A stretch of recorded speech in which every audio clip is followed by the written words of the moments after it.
Eu pequei e não me sinto digno de estar na presença de Deus. Afinal, Ele é um Deus tão lindo, tão puro e santo, e eu sou um pecador tão falho, tão errado. Como poderia alguém tão sujo quanto eu estar na presença de alguém tão limpo e puro quanto Jesus? Eu não sei quantos de vocês já passaram por isso ou estão passando por isso nesse exato momento, mas eu sei que esse pensamento é justamente o que Satanás quer que você pense. O pecado por si só traz com ele muitas consequências. Uma delas é a vergonha e a culpa. E de fato, nós precisamos nos envergonhar cada vez que nós cometemos algum pecado. Satanás não quer que você peque, ele quer que você se acomode com o pecado.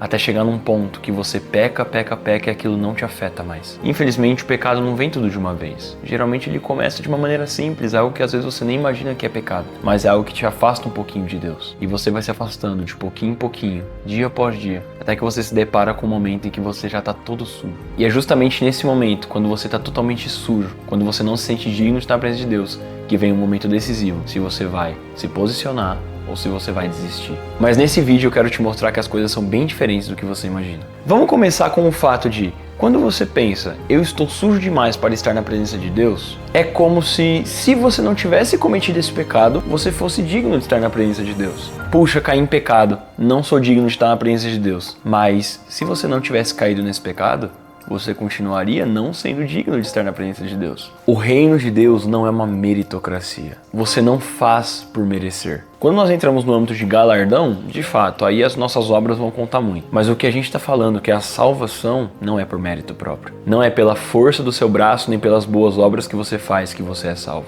Mas Ítalo, se nós não somos salvos pelo que a gente faz, então como que a gente é salvo? Essa que é a minha parte favorita. É tudo por causa de uma palavrinha simples, mas que muda tudo. A graça. Lá em Romanos 3,23 diz: pois todos pecaram e foram destituídos da glória de Deus. Aqui não diz que alguns foram destituídos ou a maioria foi destituída. Não. Diz que todos foram destituídos da glória de Deus. Logo, ninguém merece ir para o céu. Ninguém merece ser salvo. Ninguém merece a presença de Deus. Seja você alguém que está em pecado ou alguém que não está em pecado. Estar ou não em pecado não muda o fato de que nós não merecemos a presença de Deus. Então, mas se a gente não merece, então não é para todo mundo ir para o inferno? Sim, justamente por isso que Deus enviou seu único Filho, Jesus Cristo, para morrer por nós, para que nós fôssemos justificados. Sabe o que significa a palavra justificado? É feito justo. A partir do momento em que Jesus desce à terra, que o véu é rasgado, ele morre na cruz pelos nossos pecados, é como se nós estivéssemos com um nome sujo e Jesus viesse e pagasse a nossa dívida. É como se todos nós estivéssemos encaminhados para ir para um lugar, mas Jesus vem, muda a rota e permite que nós possamos ir para o céu. Como diz no versículo 24 de Romanos 3, sendo justificados gratuitamente por sua graça, por meio da redenção que há em Cristo Jesus. Nós fomos justificados de maneira gratuita. Eu não merecia ser salvo. Eu não merecia ir para o céu. Eu não merecia ter acesso à presença de Deus. Mas Jesus veio, morreu por mim, morreu por você e passou a nos fazer merecedores da presença de Deus. Então, quando você fica com o pensamento de eu tô sujo, eu pequei, eu não mereço estar na presença de Deus, você está anulando a morte de Jesus na cruz. É como se você tapasse seus olhos e fingisse que Jesus não morreu por você.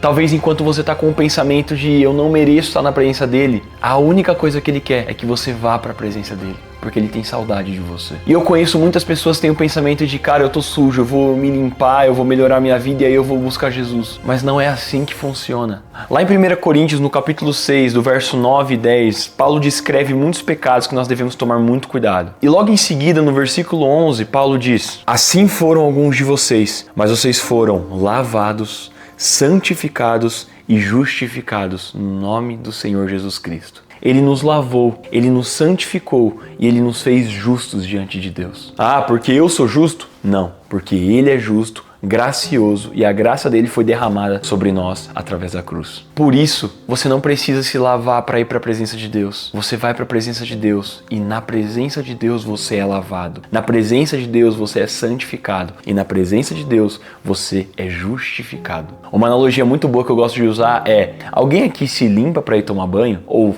toma banho para daí sair limpo. Você toma banho e por consequência você acaba sendo lavado. Com a presença de Deus é a mesma coisa. Primeiro você vai para a presença de Deus e por estar na presença de Deus, a consequência é ser santificado, é ser lavado e feito justo. Então se você se encontra nessa situação onde você não consegue mais, você sente que você não merece Deus, que você não consegue mais sentir Ele, ouvir Ele, meu conselho, se arrependa, se posicione e busque Jesus. Tenha tempo com Deus no seu dia a dia. Medite nas Escrituras Sagradas. Tire um momento para adorá-lo, falar o quanto Ele é maravilhoso, o quanto você é grato por tudo que Ele faz. Se você estiver mal, chora nos seus momentos com Deus, mas tire tempo, e não o tempo que sobra, tire um tempo importante. E lembre-se, o arrependimento não é quando você chora. Infelizmente tem algo muito parecido com arrependimento, que é o remorso, onde você também chora, se sente mal, sente o peso da culpa de verdade. Mas a diferença de remorso para arrependimento é que no arrependimento há posicionamento. Você não precisa chorar pedindo perdão para Deus. O seu choro e as suas lágrimas não vão enganar o Senhor. Ele conhece o teu coração. Eu lembro num momento da minha vida que eu passei, onde eu estava preso num vício, e eu lembro que muitas vezes eu chorava, eu falava, não, vou mudar, e eu nunca mudava. Mas um dia, sem derramar uma gota de lágrima, sem chorar, sem fazer uma careta, sem nada, eu só falei, eu preciso mudar. E eu mudei totalmente a minha rotina. Eu deixei de fazer coisas que nem eram em si pecado, mas que me deixavam carnais, que me deixavam muito exposto ao pecado, que me tiravam a vontade de ter meus momentos com Deus. Eu tive que tirar as distrações da minha vida. Mas assim que eu tirei, tudo começou a ir pra frente. Meu relacionamento com Deus melhorou em 100%. Por isso eu digo pra vocês, se você tá sujo, se você não tá se sentindo puro pra estar na presença de Deus, vai pra lá. Porque eu te garanto, você vai entrar lá sujo, mas vai sair de lá se sentindo muito melhor. Você entra sentindo um vazio, se sentindo sujo, se sentindo impuro. E você vai sair se sentindo completo, se sentindo limpo, sentindo que não há outro lugar melhor pra estar senão na presença de Deus. Então se você sente saudade da presença de Deus, mas tá se sentindo muito sujo pra ir até lá, acredite, vá com o coração aberto, com posicionamento, com arrependimento. Eu te garanto, não tem como dar errado. Eu espero que essa palavra tenha abençoado algum de vocês. Saibam que Jesus ama vocês e por mais que vocês sintam que o seu pecado é muito grande, acredite, o seu pecado nunca vai ser maior que o amor de Jesus. Ele te ama, Ele morreu por você e Ele pagou um alto preço para que você fosse livre do pecado. Não fique buscando voltar àquilo que escraviza se foi tão difícil de sair de lá. É isso. Um beijo e fiquem com Deus.